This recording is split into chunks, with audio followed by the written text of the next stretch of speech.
Hey guys, I'm JanetOnOccasion, and today we are going to be looking at the Slaanesh roster reveal, which, yeah, I know you guys probably saw this all last week, but I didn't get around to it, and now I've gotten around to it, so here it is. So, Total War Warhammer 3 Slaanesh roster reveal. Total War Warhammer 3 Total War. It really does hammer home the fact that it's a Total War blog, doesn't it? It even says so up the top, but I cropped that bit out, but you know, it says it everywhere. So anyway, as we come to the end of our roster reveals, you know the story by now. This blog will cover the demonic ranks of Slaanesh that will be at your behest, alongside some of the sadistic abilities that will help enrapture the souls of all who stand before you. Here's a little reminder of how they'll play. On the battlefield, Slaaneshi armies use their unparalleled speed and armor-piercing capabilities to sow discontent among the enemy ranks through hit-and-run tactics, before isolating units and dealing a quick final blow that will aid with the aid of numerous debuff spells and abilities. Their armies gain battle currency by killing routing units, which can be used on 3 abilities which accentuate their playstyle: Fascination, Narcissism, and Sweet Sorrow.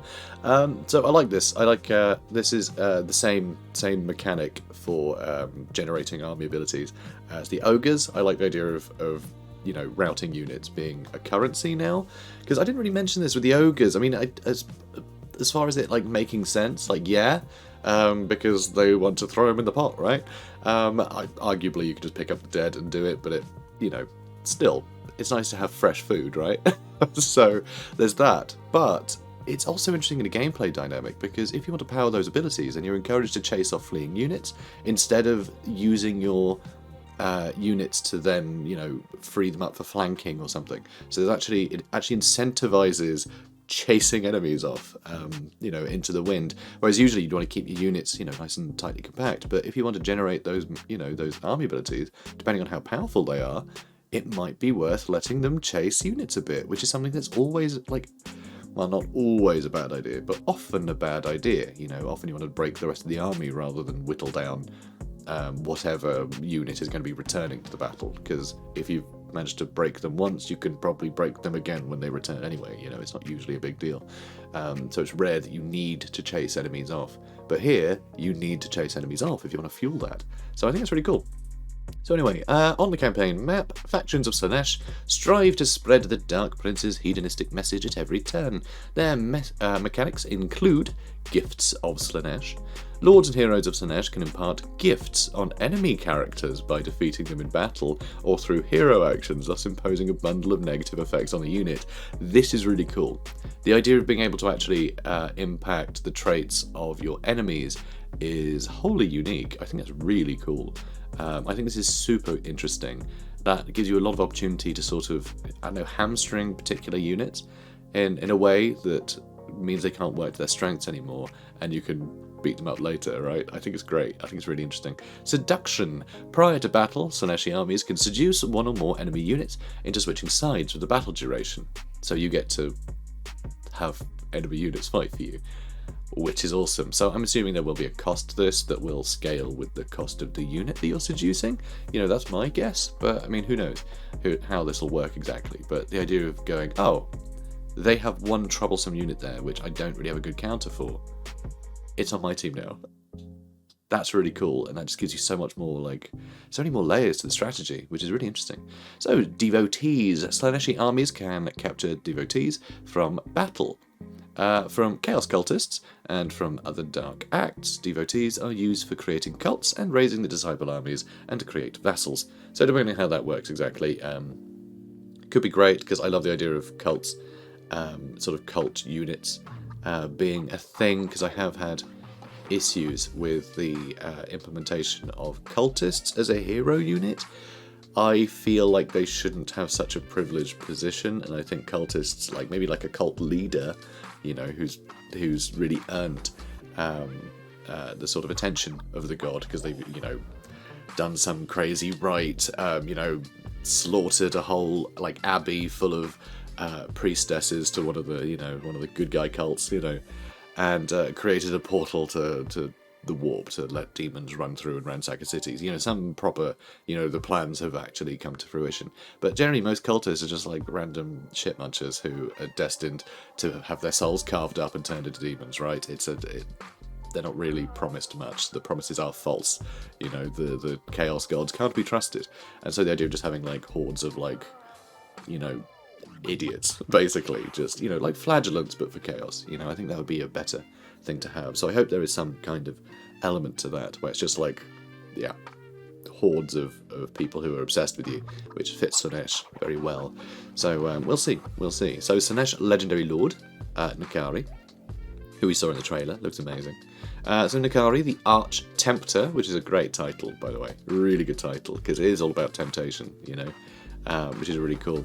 So is a notorious and ancient keeper of secrets that scours the immortal and mortal realms to experience the ultimate sensation and taste ecstasy in its purest form. Over recent millennia, he has developed a hatred for the elven twins of Ulthuan. So, you know, Tyrion and Teclis, of course, the famous twins. And whatever his short-term goals, the next part of the plan will surely involve their eternal misery. Well, let's hope so. On the battlefield, he's an extremely fast and vicious legendary lord that excels at hunting isolated enemy characters and units. His unique passive ability, Harvester of Souls, which is a pretty cool name, I must say, heals him whenever an enemy unit has been destroyed nearby. So, destroying a unit, I don't know how exactly that'll work, if you really have to actually, like, wipe it out completely, which again might be incentive to chase down units. And, you know, just cut them down to the last. So hopefully that's the case. It also, because it has to be nearby him, it means you're more sort of rewarded for flanking. Because if you can just collapse from all sides, then they're not going to escape and they're going to get wiped out, and then he's going to get the buffs, right? So it's good. It all plays into their playstyle and rewards you for playing with their playstyle appropriately, which I think is really good. That's the sign of good battle mechanics, if it sort of pushes you towards a unique way of playing. So, sounds really good. So it heals him whenever an enemy unit has been destroyed nearby, whilst his Willing Prey ability significantly reduces enemy melee defense and attack, leaving them vulnerable to a quick and agonizing death.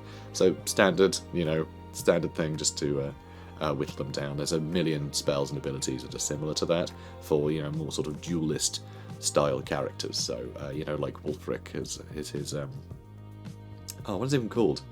Can't remember what his ability is called, but, you know, he can nerf people's abilities so he can, you know, go one-on-one with them, and that's exactly the sort of thing that N'Kari is built for. So it sounds good that he's got that. So unique abilities and skills: Harvester of Souls, which is the passive ability. Distributor of Pain, your loss shall be my gain. N'Kari's health regenerates when enemy units have been destroyed nearby, and is stacked when multiplied, which is very cool. And also, it might be, it says stacks when multiplied, but obviously if it doesn't have a big timer on it, then that's not going to matter much. But if it just stacks forever and you don't have them, these bonuses disappear over time, then he can get incredibly powerful if you're able to catch certain units off guard early in the battle, which I think is really cool. You know, it sort of rewards you for ambushing and dissecting enemy armies. So again, really leans into playstyle if that's the case. But it sounds like you can make him a real powerhouse if that's the case. So fingers crossed. Wit Stealer Sword is an active ability. Oh, sorry, wait, Willing Prey first. Some beings in their darkest heart have a deep-seated desire for an agonizing death. Spooky. N'Kari blesses the enemy unit with a generous debuff to their melee attack and melee defense. Also, what is nice, I did say about duelists, you know, dueling, but actually it doesn't specify that it has to be a hero or unit, it could be anything. So Ironbreaker's a bit difficult to kill, now they're going to be easy to kill, you know. Whatever you need to get destroyed in a hurry sounds good. So I like that. Again, helps those sort of like quick mobs, wipe the unit out and then get out of there, right? You know, wait for the abilities to come back, go for another target. So very, very cool. Wit Stealer Sword, active ability. One touch from this enchanted blade and the poor soul won't know where they are and why they are here, let alone be able to defend themselves. Spooky. So this ability significantly improves N'Kari's base weapon damage and armor-piercing weapon damage, empowering him to take on anyone. There's the duelist thing there, you know, which I love.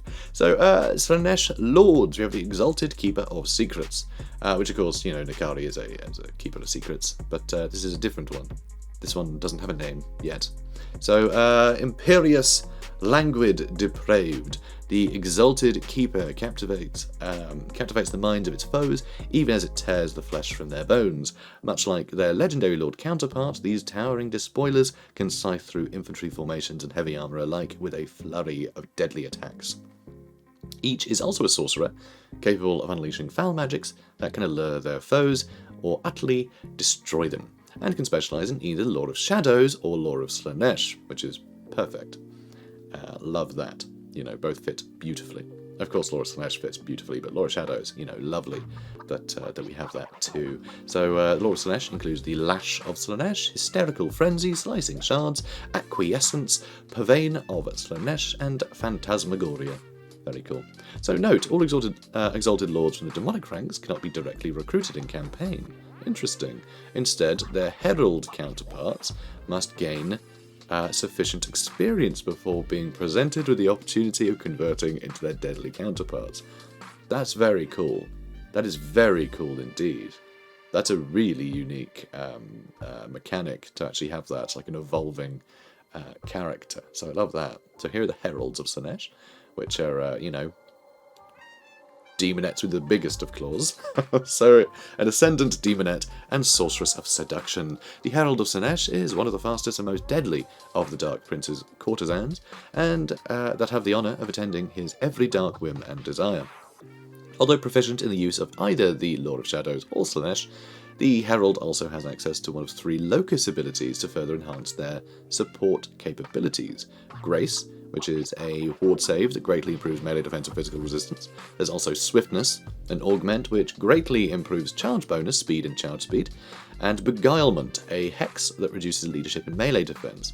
Very cool stuff, all very useful. So of course the improved melee defense and physical resistance, if you're a player that doesn't quite have the ambush tactics down and you just want someone to be able to hold the line a bit better, then that's what you want. You know, to be able to just hold. Swiftness, if you just want to be able to charge in and out kind of solo, if you just want the Herald of Slaanesh to mob someone quickly, you catch an enemy spellcaster unawares or something, boop, and then out. Or the Hex that reduces leadership and melee defense, that's if you have a cohesive group that they are moving within, so you have different playstyles there, which you can, mix and match, which sounds really cool. So I like that a lot. Other characteristics, they have mounts, they have a Steed of Slaanesh, a Seeker Chariot, or an Exalted Seeker Chariot, which is, a pretty good, pretty good mix, which is nice. Notable passive abilities, Devastating Flanker. So, Devastating Flanker, as far as I'm aware, is a bonus to your flanking ability. So you do bonus damage if you are flanking, which, again, just, really leans into that playstyle, which is very cool. So I really like that. I think that's really interesting. I think that's a really cool thing to have, because this is actually similar to how I found Troy really interesting, that it had units with a flanking bonus, so you'd actually, be better at flanking. And that's exactly what this is. Then, you had people that were had like flanking defense and stuff like that, which I think is cool to lean into more of those aspects. So it's nice to see that the sort of an ambush faction such as Slaanesh has this ability. So I like it a lot. It's also Slaanesh Heroes, the Allures. So the Allures is a Daemonette that has gained the notice of Slaanesh himself, the whispered secrets of his domain granting her untold prestige and power. These Maidens of Ecstasy are some of the fastest and most deadly of Slaanesh's courtesans, and are creatures of impossible grace and horrifying cruelty. Sounds about right. As Daemonette, with godlike aspirations, their battlefield role isn't too dissimilar to that of the Herald of Slaanesh, given their proficiency in both Lord of Shadows and Slaanesh, alongside access to the same Locus abilities, but further enhance their support capabilities.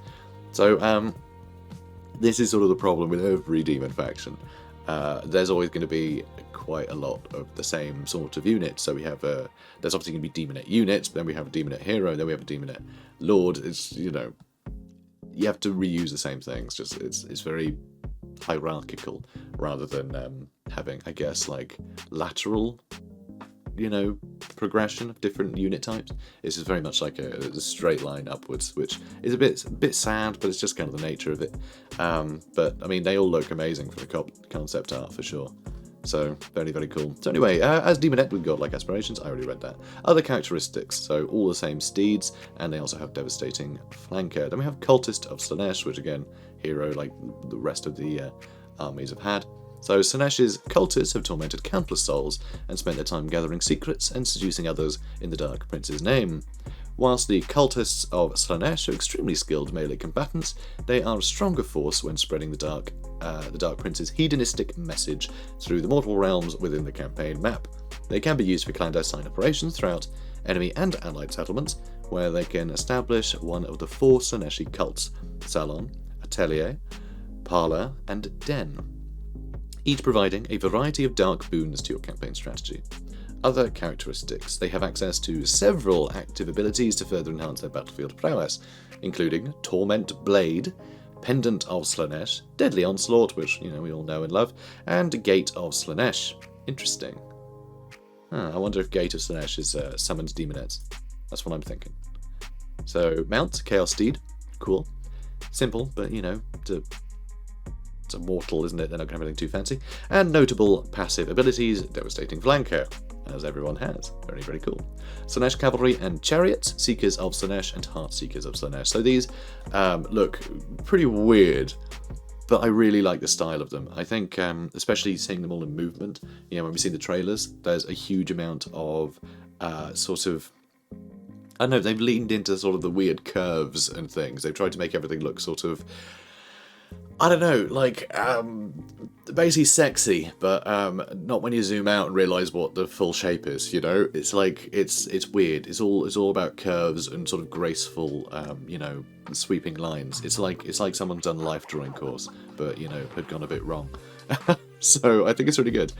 Just the design is fantastic. Although I do have issues with some of the design of Slaanesh's units, which we'll probably get into when we see them. But still, I think just seeing them in action, everything, they've really leaned into the sort of the gracefulness of all of it, which is obviously not that graceful when they're covered in spikes and they're trying to tear you apart. But that's the sort of lovely duality of Slaanesh, in terms of their unit design, which I think is really rather cool. So the Seekers of Slaanesh are the outriders of Slaanesh's demonic hosts. Commanded by masterful Daemonettes, Seekers cover vast distances at unbelievable speed before visiting upon their enraptured foes with a razor-clawed ballet of blissful torment and agonising yearning. Sounds lovely. So their steeds are lithe, unsettling creatures with muscular limbs and long, terribly poisonous tongues. Don't sound great, do they? Don't sound friendly. It is, or maybe a little overly friendly. It is said a single caress from a steed's tongue is enough to drive a man into a deathly rapture. Lovely. The elite squadrons of Slaanesh's demonic shock cavalry are led by Daemonette officers known as Heart Seekers, armed with the unique Soul Scent passive ability, which provides significant increase to armor piercing and melee attack capability. It activates when the Heart Seekers come within range of an enemy unit with morale wavering or lower. So these make for great sort of cleanup crews, essentially. You can use these just to run down fleeing units and help feed that army ability meter. So it sounds very cool. Also, poisonous attacks lower enemy speed, so again helping chase enemies down, but it does also affect all of their damage abilities go down by like 15%. If it remains the same as Warhammer 2 at least. So pretty good, pretty great for chasing enemies down, but also just flanking and getting some debuffs in there. Very, very nice, because they're bound to be ruddy quick, aren't they? So I'm sure you'll be able to use them for many purposes. But I imagine a flank, the enemy break, and then you tear them apart with all those extra buffs. And they can't escape you because you're really quick and you've slowed them down, which means they're likely to not get too far away from Nakari, who can benefit from the buffs. You benefit across the board. Very cool. So Hellstriders of Slaanesh, Spears, and Hell Scourges. So these look great. I really love these. Having something akin to Forsaken, but like a little, a little bit more flavourful for Slaanesh, which I like. So Hellstriders are vainglorious mortals, granted the immortal power they crave, at the cost of everything they once were. That's always the bargain, it's the Faustian bargain.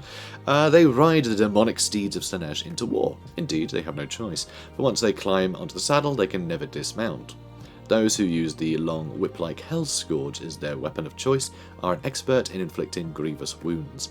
An efficient, early-tier cavalry unit, they have access to a swathe of deadly tools, including poisonous attacks, lightning-quick speed, and the Soul Hunter's passive ability, which increases damage resistance, leadership, and charge bonus with each kill made by the unit.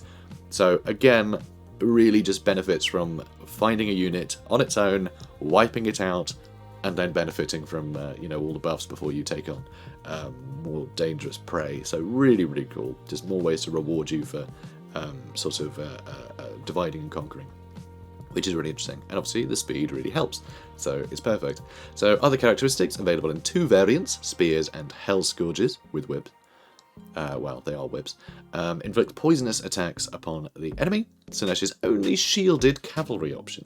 Interesting. And they're quite cheap, so just them running in ahead of the more expensive cavalry and taking some of the volleys from the enemy fire. I mean, it makes a lot of sense, you know, to let the mortals take the damage, because they're expendable, and if they die, you own their souls anyway, and you can tear them apart and reconstruct them into more demons for your army. Like, who cares? They're completely expendable. So, notable passive abilities, Vanguard deployment. So, nice to have something that can, you know, start ahead of the pack. So the Exalted Seeker Chariot. So the Exalted Seeker Chariot, I think, is dumb. I think it's a stupid model. I always hated the design. The concept is an interesting one, because Slaanesh isn't just like about, you know, it's not just about being naughty sexy, right? It's not about that. There's so much more to it, you know, sort of like court intrigue, wealth inequality. There's like anti-capitalist kind of, you know, undertones to it. There's like a huge complexity to it.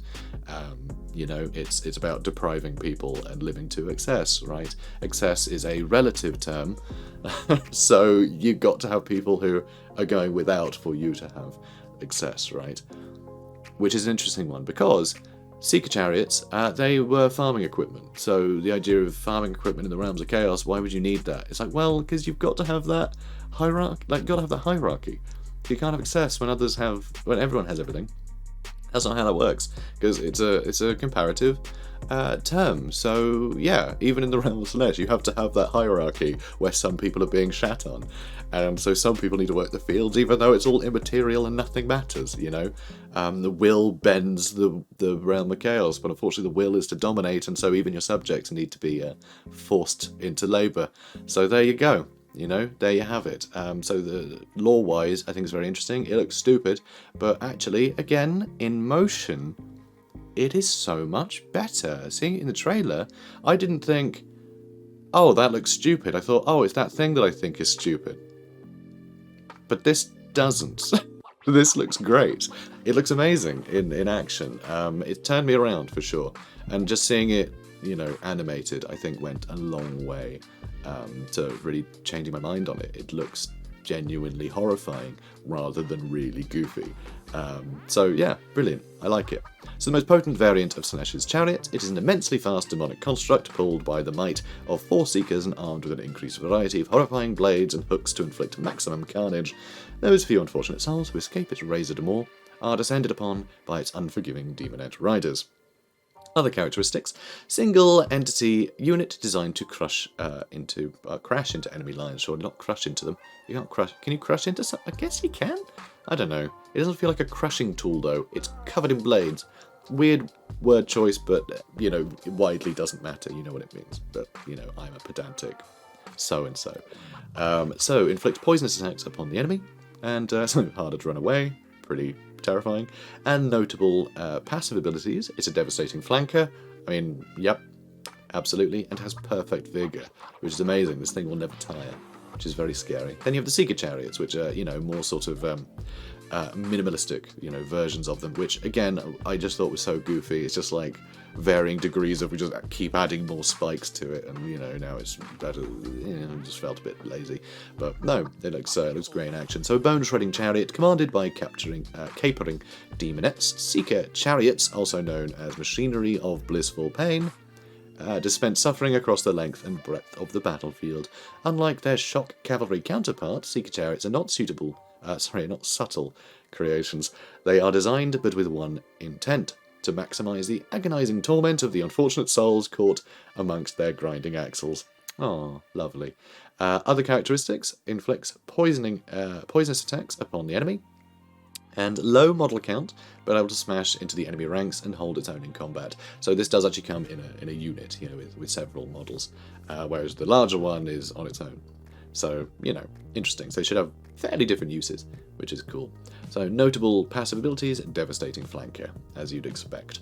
And then we have the Hellflayers, which again, like, it's just the same thing again and again, really. It's very daft. So the Hellflayers of Slaanesh are brutal, barbed creations that only the most wicked minds could have created. The chariot is adorned with reaping blades, which slice Slaanesh's foes into delicate morsels, and apparently that wasn't present in the last two things we've read about, you know?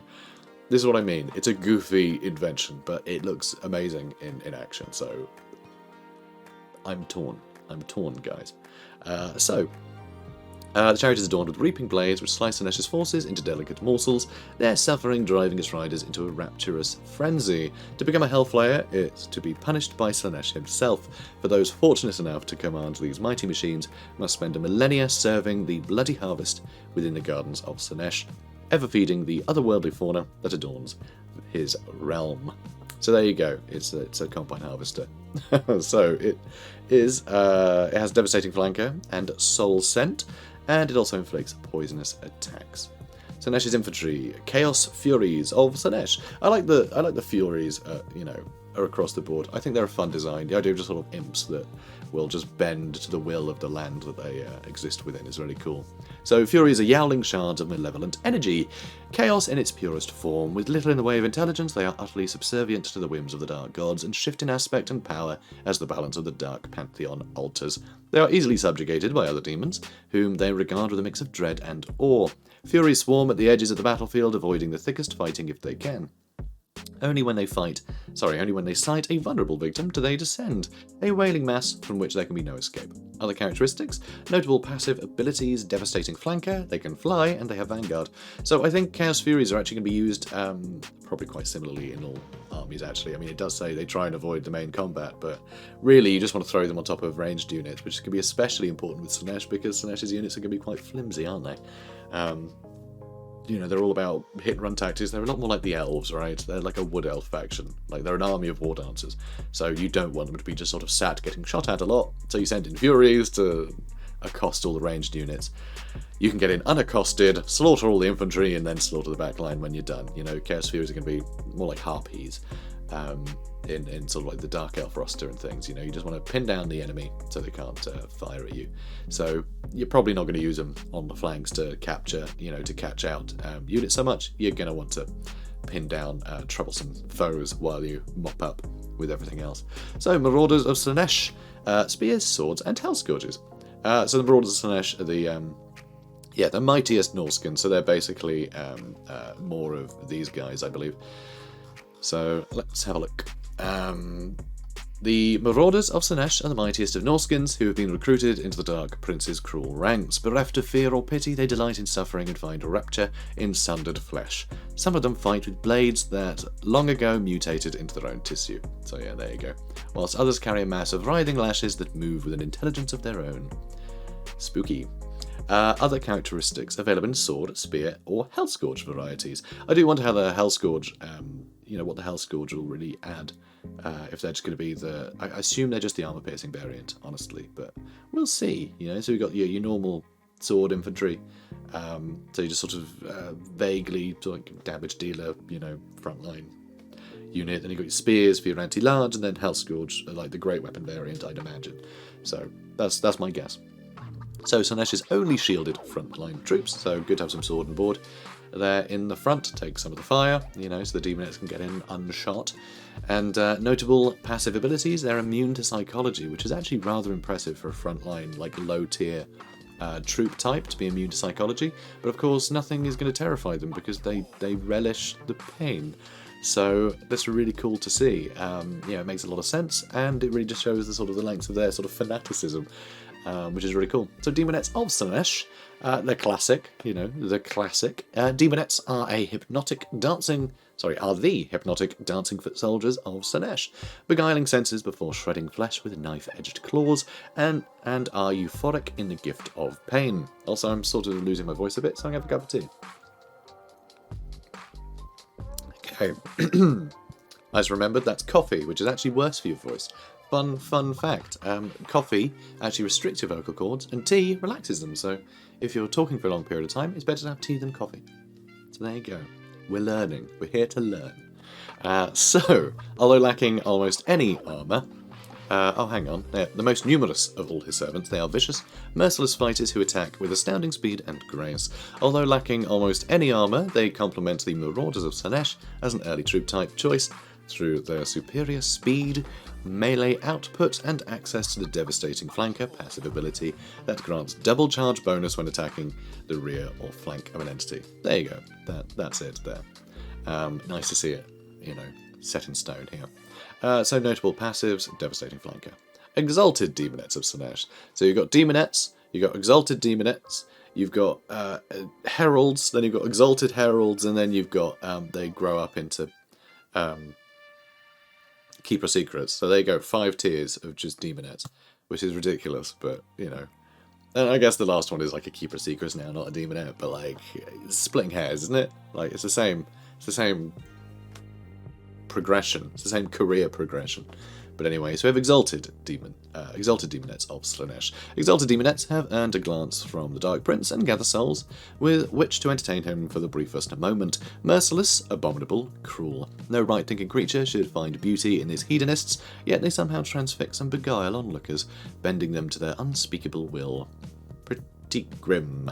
And, once they got their hooks into you, good luck getting away. So other characteristics, notable passive abilities, they have a devastating flanker and they have soul scent as well. So more proficient in battle in every way compared to average Daemonettes, because they're just a flat upgrade, which is, a bit boring, but hey, this is just how the demon rosters are when it comes to their sort of basic troops. It's nice to have some variety and different tiers of infantry, but I generally, as a rule of thumb, I prefer there to be no flat upgrades to anything. I hate the idea of any unit becoming obsolete and just, you can just swap it out for a better version of it. I like every unit to have its own purpose rather than just being better at a purpose that something else used to do before you swapped it out for something better. I don't like that. I don't like obsolescence, I guess, So anyway, Slaanesh monsters and beasts, the Keeper of Secrets. Okay, so that's 6 tiers now, because we've got the Keeper of Secrets, now we've got the other Keepers. Yeah, we've got all the things. So anyway, Master of Pain, Mistress of Sensation, slaying its beguiled foes with razor-clawed precision, even as they beg for more. Graceful, fast, and utterly deadly. The Keeper of Secrets is the most powerful and dangerous of Slaanesh's battlefield servants. Other characteristics, has access to spells from the lore of Slaanesh, Lash of Slaanesh, and Acquiescence. An unparalleled mix of speed and weapon strength make it capable of taking down almost any foe. Pretty cool. Notable passive abilities, Devastating Flanker, and Blissful Rapture, and Strider. So, terrain's not going to slow it down, which is pretty cool. I like that. I like that it's got Strider. And then we have the Fiends of Slaanesh. I think the design is so good. It's such an abomination, It's everything that we saw before with all the different, curves, and obviously it's got, 1 billion boobs and all the rest of it, It's just, it's just sort of... I guess life drawing design to excess, right? It's, you put all your life drawings together and you go, wow, this is horrific. There you go. Just meld it all together. It doesn't matter. No judgment here, right? It's bizarre. But I think it looks amazing. All curves and grace, and yet so deeply disgusting. So the hunting beasts of Slaanesh. Fiends are scorpion-tailed abominations that ride down victims at nightmarish speeds while emitting a harsh, trilling call as they race towards their prey. A cloud of dream-inducing musk hangs thick around their body, reducing their foes to a stupor and sapping them of their will to fight.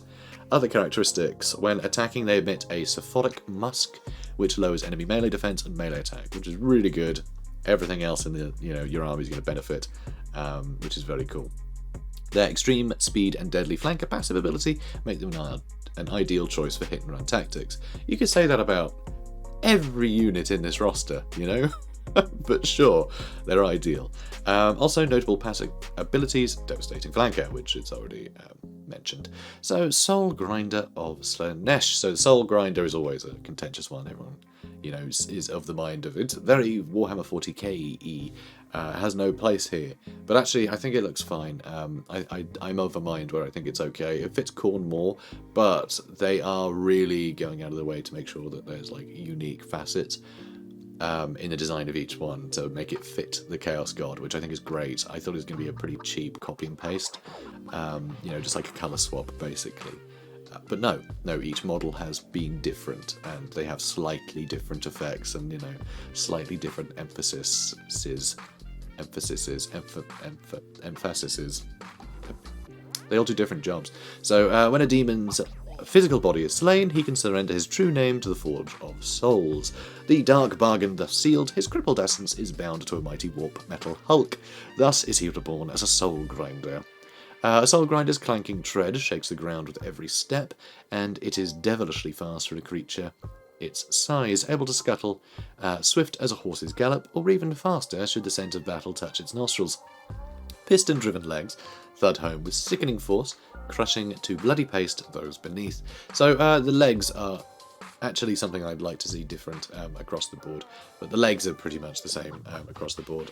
I think there's a difference between 4-legged and 6-legged, possibly, though I might have just made that up, I'm not really sure. But the legs I would like to see change a bit, especially with Slaanesh. I think the idea of leaning into sort of elven architecture, even in like 40k, it'd be nice to lean into the sort of bone singing stuff, the Eldar, like have those very sort of long, sort of elegant, sort of tank designs and stuff. Something leaning into that, but like a bit more twisted and strange. But that design is kind of present in High Elves anyway, with things like the Eagle Claw Bolt Thrower. It still, has nice form factor, those nice curves and everything. And I think something resembling that, but again, a bit wrong, could look amazing, or it could look really crap, but it would have been nice if they could have played around with more of that stuff. But, it will suffice, I suppose. So, other characteristics: a truly horrific amalgamation of metal and flesh that causes terror, highly resistant to physical harm, and tremendously hard to kill, which is actually a very interesting thing to have. Maybe a couple of these anchoring your hit-and-run army. They pin the enemies down, because these guys are quick enough to keep on an enemy unit, and then enemies, you got your guys charging in, the enemy will terrify thanks to this guy as well, and then you can chase them down and get all the other buffs that you get from all the the killing and taking of casualties, and then Nakari having a unit wiped out, but bonus, all of that stuff. So just stacks and stacks of buffs and abilities and things, which is really cool. So this could be a good way to anchor your forces. A couple of these with some of the mortal troops. Your normal foot infantry. So it could be cool. Could be cool indeed. So I think they'll have a nice use with Slaanesh just being more resistant to damage than basically everything else. So Spawn of Slaanesh. It doesn't specify their unique thing. Oh, actually, sorry, armed with huge razor-sharp claws that inflict great armor-piercing damage. So I guess more interested in being in the thick of things than the other ones? Just bigger armor-piercing damage than other ones? I'm not sure. So that could be it. Just this is the armor-piercing variant of something that already hits like a truck. Which is cool. I dig it. So, Spawn of Slaanesh. Good to see that there's Chaos Spawn for Slaanesh as well, because Chaos Spawn are just a writhing mess of nonsense, and that is very much Slaanesh, isn't it? So, especially a lot of people sort of wanting that sort of thing, and then deeply regretting it as their mind is shattered to a billion pieces and they become a horrible, tentacled pile of flesh and muscle and claws. It's kind of perfect. So a creature visited by too many gifts of the Dark Gods inevitably succumbs to madness and mutation and becomes a Chaos Spawn, a once humanoid form that has sprouted and burst into an obscene and monstrous anatomy, mutated almost beyond recognition. The eyes of the original creature peer out, a glint of its former personality barely perceptible amidst the fleshy ruin. Ugh. Chaos Spawn are creatures of unspeakable horror, their twisted bodies sporting an impossible array of spines, eyes, and mouths. So it does say unspeakable horror, but it doesn't cause terror, so I guess there's more... I guess there are other more speakable horrors, I don't know. Other characteristics, a low model count and lack of defense make this a tricky unit to hold the line with, but their powerful blows and pure ferocity make them a useful part of Slaanesh's roster, particularly as a rampaging decoy before a devastating cavalry charge. I think that's a terrible description of what Chaos Spawn are for. You use them as the mass to keep your front line from being bowled over. That's what you do. Okay, it keeps you. It adds bulk to a front line. They do big damage. They can soak up blows, and they're just great for your own units to be sat. Throughout, and they're great for like synergy in that front line. And especially with an army as sort of light as Slaanesh is, where they can just be knocked around quite a lot. They're all very, low armoured, graceful things. So a heavy cavalry charge is going to send them flying. spawn of Slaanesh, just plop them in the middle of it. The cavalry are going to hit a brick wall, and you're not going to have your army sent flying. So for an army like this, spawn of Slaanesh, you know, chaos spawn in general, are some of the most useful things, and it doesn't really describe what the hell they're for. I think they're omitting the best purpose for them. So yeah, use them like that, guys. Use them to add some bulk to your front lines. That's what you want to do with them. That's what you want to do with them with all your, you know, armies. Beastmen as well, really good for beastmen to have just like gore herds and things that would normally be sent flying. You have your chaos spawn amongst them, keeps them from being bowled over, adds some extra punch to the front line, stops, you know, it splits the damage up between more units, so you're less likely to have stuff break and run away. I mean, chaos spawn are unbreakable as well, so they'll always hold the line if some of the rest of your units run away. It has a lot of uses. But yeah, definitely great synergy with just plopping them in your front line. But anyway, this is silly, but yeah, listen to me. I'm the clever one. So, yeah, really cool roster. I love the look of it, and yeah, just these stupid combine harvesters that I just thought was so dumb to see on the battlefield. I mean, they made sense lore-wise, but I just think they look very silly. But yeah, in motion, they look genuinely fearsome, and yeah, they just fit in now. They just fit in. I guess just the model static, just maybe I didn't have the imagination. Maybe I just, you know, disregarded them a little bit too fast, but yeah, I think they look great. So I'm being really, yeah, Creative Assembly are really just turning my head to a lot of things that I otherwise thought were a bit crap, because I had the same problem with what they called blue and pink horrors. I thought they looked just derpy and stupid. I thought the models always looked real dumb. It was just like a blob, and yeah, just boring and daft and a bit lazy and whatever. But in motion, they look great. So I have high hopes for this game.